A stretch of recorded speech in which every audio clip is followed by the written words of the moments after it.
Hello and welcome to Identities Conversations with Nyarima Shayamunde, where we talk about important issues, issues of policy, issues of governance, issues of accountability, issues that bother you and I, that affect the lifestyles that we have, that affect our way of living in our communities. And in the studio today, I am so happy to have Retina from SASA. Madam, welcome to the show. Thank you very much, Nyari. I'm happy to be here. I'm happy to have you too. And as we introduced, this is a place where we talk about the real issues, how we want citizens to understand how laws and policies can improve their way of life, in how we can engage our leaders, in how we can engage areas of what we call advocacy, but what we simply mean is whatever is not okay in our community, we can raise that so that leadership can deal with it. So welcome to the show. Thank you very much, Nyari. I think it's a very important topic and a very important, way that we should also engage with our policymakers. We should engage with our leaders, and as Musasa, you might understand that we really work from homegrown solutions. Right. We work with the community. We want the community to prescribe for us what is best for them, and this is where it starts when we are talking about policies and laws. It starts with us, the citizens, in understanding that we are the custodians of the law. We are the people who are going to spell out what we want the policies to go.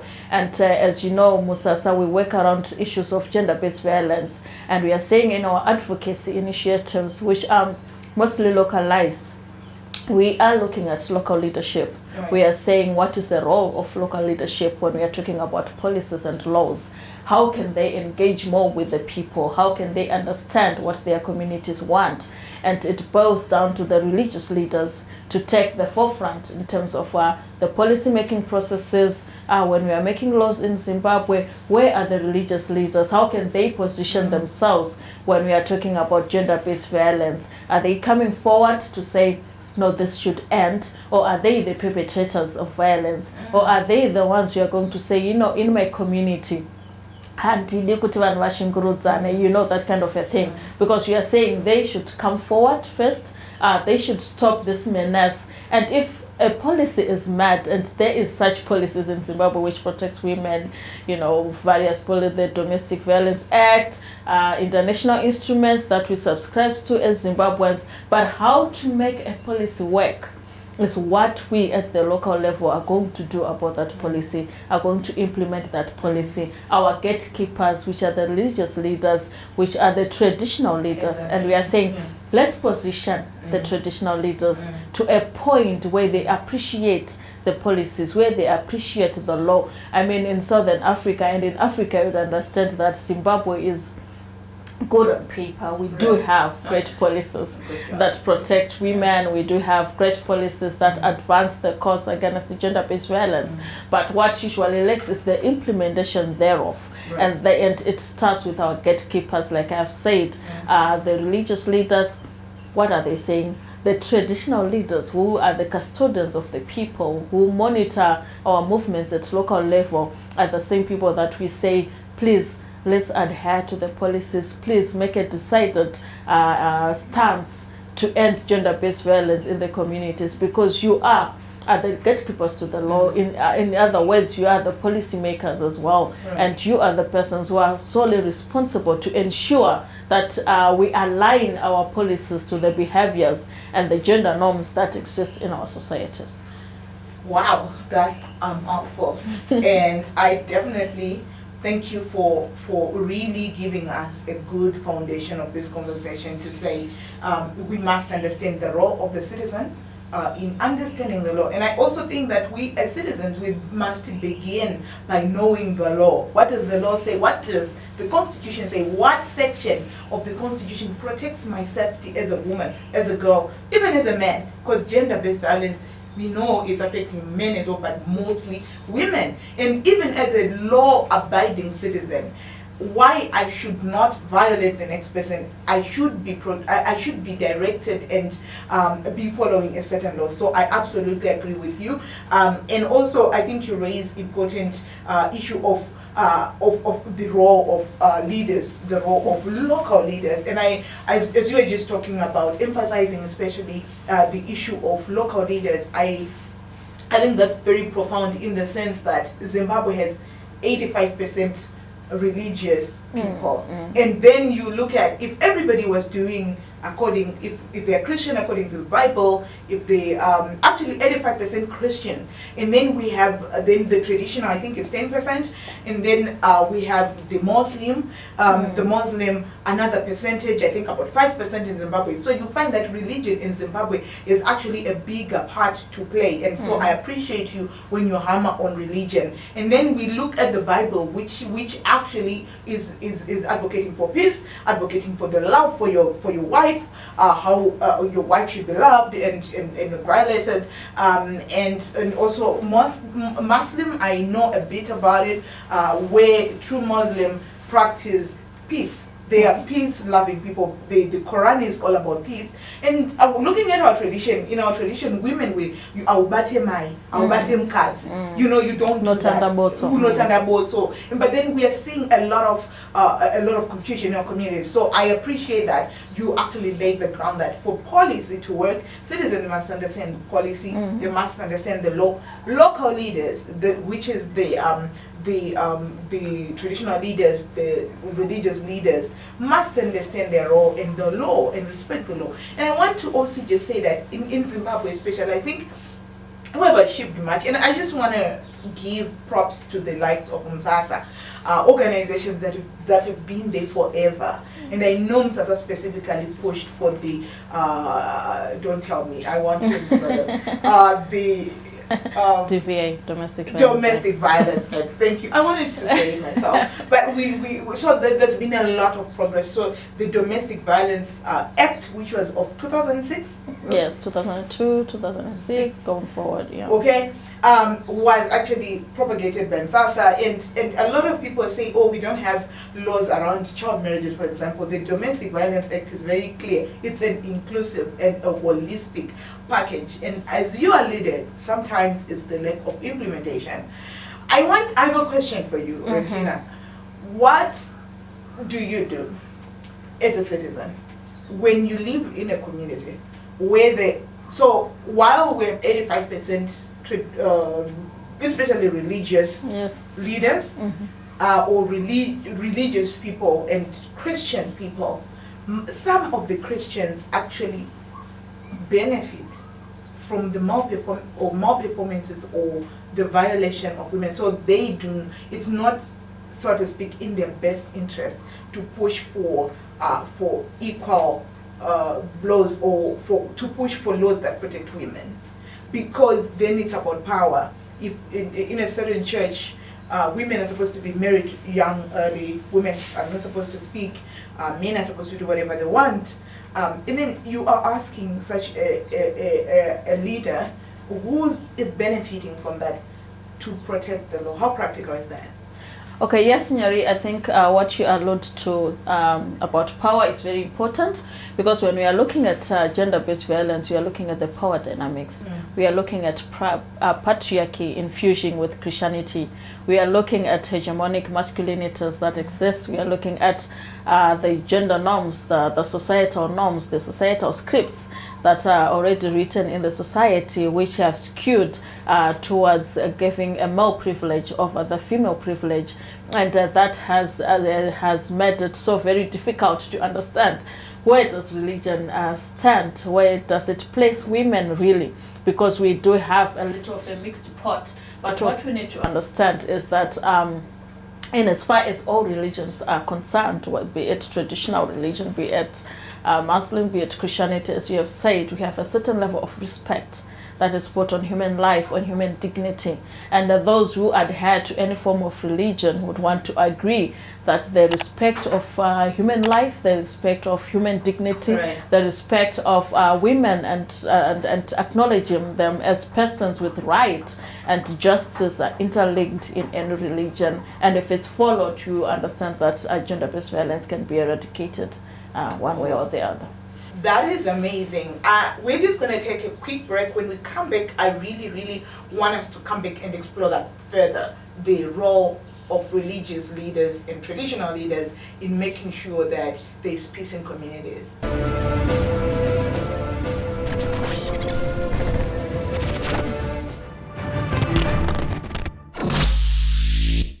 Welcome back to Identities Conversation with Nyari Mashamonbe, where we talk about policy, accountability, democracy issues, everything that is to do with how our lives are governed. And today in the studio I have Msasa, and my sister Retina is actually helping us understand how we link advocacy, how we link women's rights, gender rights to the issues of policy, and also the role of religious and traditional leaders. We understand we were in a lockdown, and there was a spiking of cases, as you reported, as I mentioned earlier, and we have been speaking about religious and traditional leaders' role on a community basis. Now,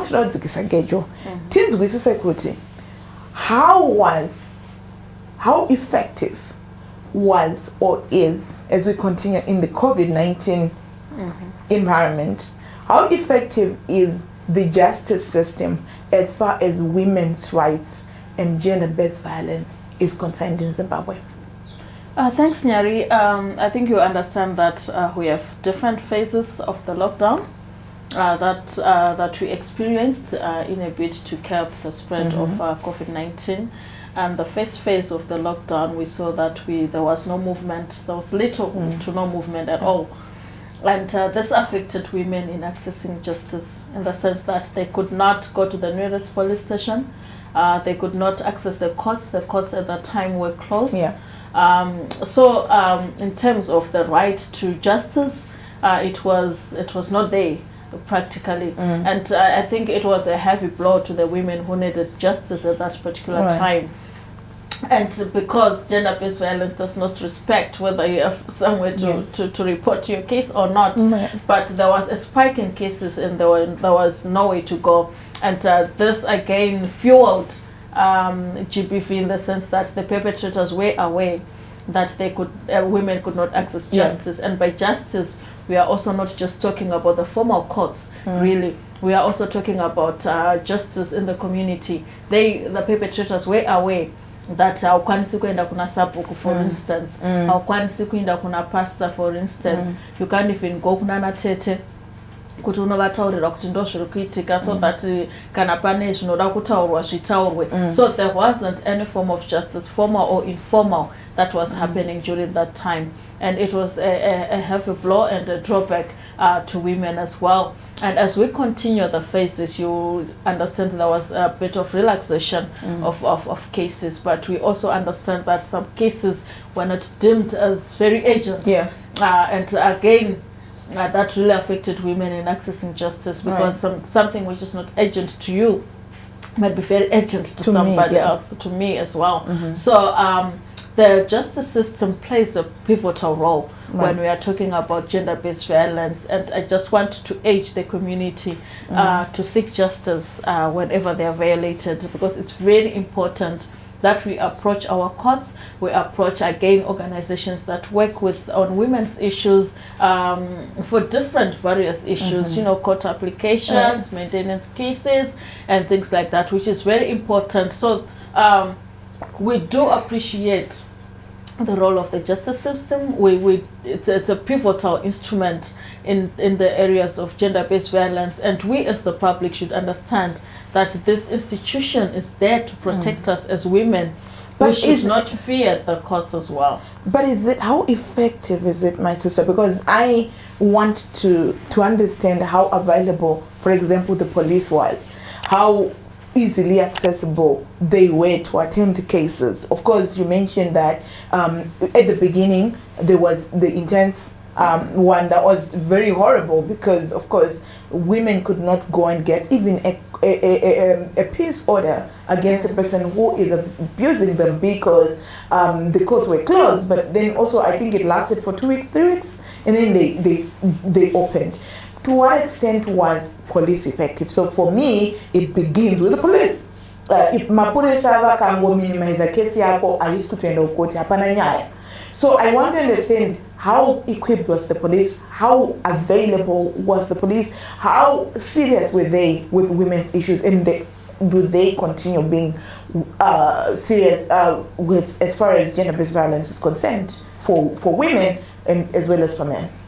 Yes, the police are usually the first port of call, like you have alluded to, where women go and find solace or go and report their cases, etc.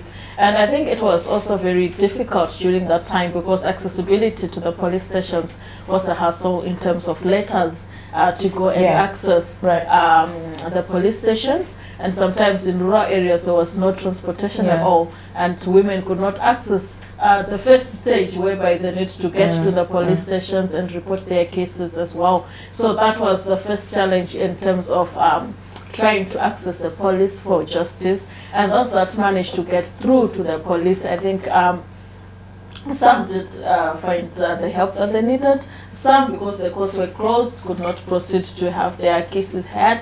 But again, you understand, Nyari, that when there is a crisis like this, it is important and very pivotal that gender-based violence be pronounced or be announced as an emergency, so that the resources can be put towards that, because sometimes we might say there was not the response that we wanted, but was there the resources that are needed? Because if COVID-19 is declared an emergency, all resources will be channeled towards COVID-19. But from an advocacy point of view, it's very critical that whenever there is a crisis, whenever there's an emergency, whenever there's a pandemic, it is important that gender-based violence also be declared an emergency. This will enable pooling of resources either to the police so that they can quickly respond to cases of GBV, either to the clinics so that they be aware, and resources are also put towards that, and to organizations that are running issues of gender-based violence so that resources can be channeled towards that. So it's an issue of, is the country prepared? Is there preparedness by every stakeholder? Do we see gender-based violence as a priority during emergencies and during pandemics? And when all that falls into place and all the puzzles are brought together at the table, then we realize that the resources can be channeled in the right direction. Amazing. I think for me, the key takeaway is the need for it to have been announced as an emergency. Because I remember in one meeting, the Ministry of Health, one of the task force meetings, it was actually acknowledged that gender-based violence had spiked from a ministerial point of view. And then you would specifically expect a reaction or an allocation or a response that acknowledges that. However, we didn't see that. With the work that I do with Tali, Girls and Young Rights, you would find that there were reports that if women or girls reported cases of violence or abuse, the police did not have transport to come to you to respond. They would actually usually do the same. I mean, it's not new to hear police say, bring the perpetrator, or if a woman finally makes it to the police station, they say, how do you bring a person who's hit you or is beating you to say, and I think so that happens a lot even before COVID, but it's even worse when it was COVID. And police also, practically speaking, they do not have vehicles, they do not have money, cars, fuel.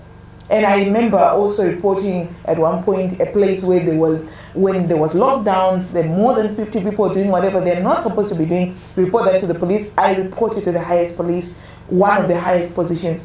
Guess what? Nobody made it. And 4 or 5 hours later, nothing was done. So I think, practically speaking, it speaks into our justice system to say it's ill-equipped during crisis and not within crisis. We're coming back after a short break to conclude this conversation. Stay with us.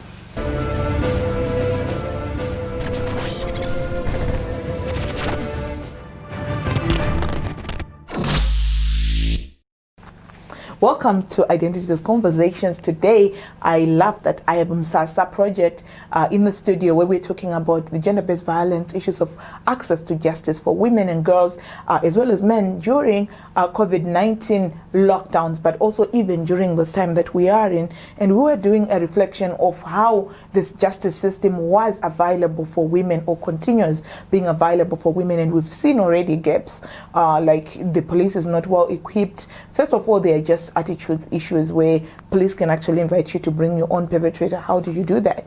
I cannot bring a person who's beating me to the police. Duh.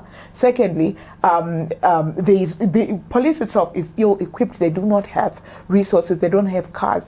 They also are struggling to move from one point to another.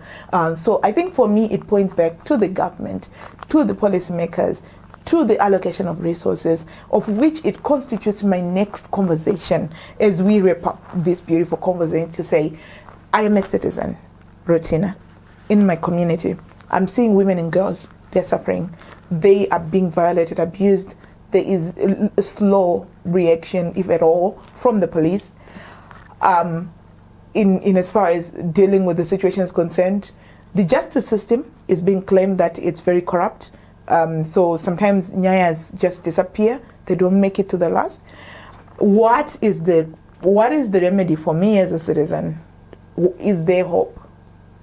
Oh yes, there is, Nyari. First of all, as the citizens, we need to understand that we are the right holders, right?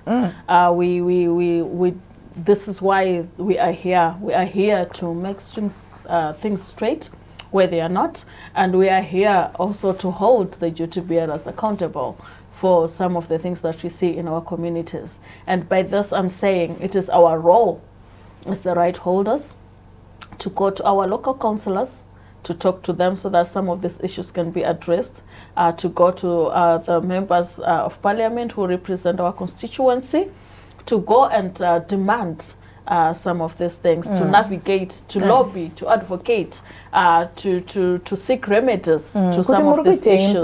Yes, to ask Koti, Toyota say what is the way forward. And by the way, you can also just go to parliament, write your issues down, give the clerk of parliament, these are my issues as a citizen, I would like them addressed. I'd like to meet with the thematic committee on gender, women affairs, gender, and oh wow, that's so powerful. Yes, and you can actually do that as a citizen, because it is actually your right to do that. So as citizens, let's not sit back and say, so if I can't change it, I would rather sit down. No, right. We also, as members of Zimbabwe, of the community, we have to hold to account the members, the representatives that are in the parliament, our local leadership, vanasabuki ivava nana chief ivava vanogona kutibetsera munyaya dzakawanda, so that panotaurwawo even panoitwa mabudgets pachinzi uyai muzotaura, just go there, raise your issues. Panoitwa constitution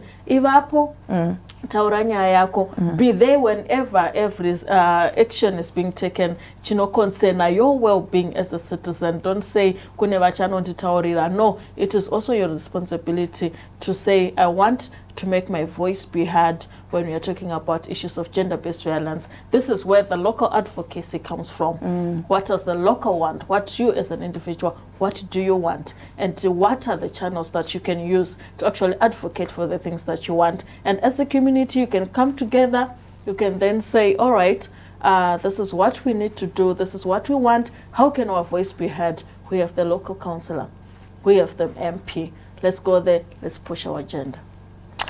Wow, I think we just got an advocacy 101 in brief to say, unozvivanisa say advocacy zvinongoreva kuti kumirira maissues ako iwewe, kumirira nyaya dzako dziri kuitika mucommunity, kuzvimiririra kuvakuru, kuma-leaders ivo vatakaisa pazvigaro. Ende zvakanaka ndezvekuti tisu takavaisa vanhu ava, nditika tisu takavavhotera. Kana kuri kwakansela wako anofanira kunge ari available. Ndozvatinodzidziswa pano kuti kana pane ma-issues ari kukuafecta, kansela venyu vanofanira kunge vari available. Unofanira kuaprocha wodza kuti aiwa kazvona zvina kumira mushe tibatsire. Kana kansela vasina kubatsira, aiwa kuna MP, member of parliament, vari kutambira vanhu aya vanototambira kuti vati represent nyaya dzedu. And I think that we can do more in ensuring that our members of parliament are held to account, because nyaya dzatiri kutaura dzinoidzi ndivo vanenge vari muparliament vachitimirira vachibvunza kuti maresources ari kufamba sei,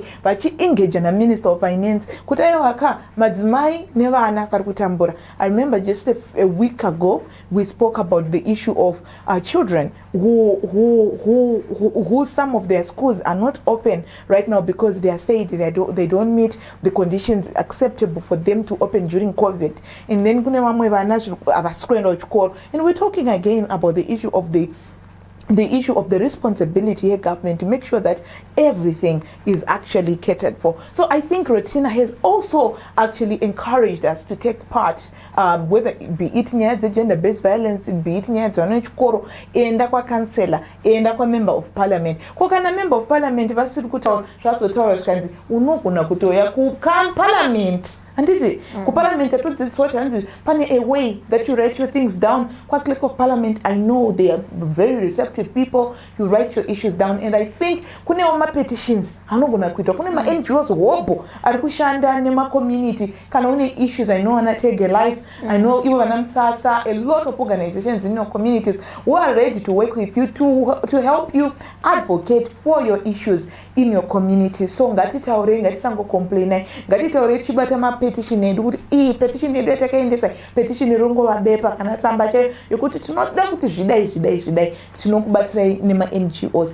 As we conclude, my sister, what is it that you want to leave out there, especially maybe for local leaders, for citizens, as well as for the government, around the issue of gender-based violence, protection of women, as it concerns policy and policy and governance?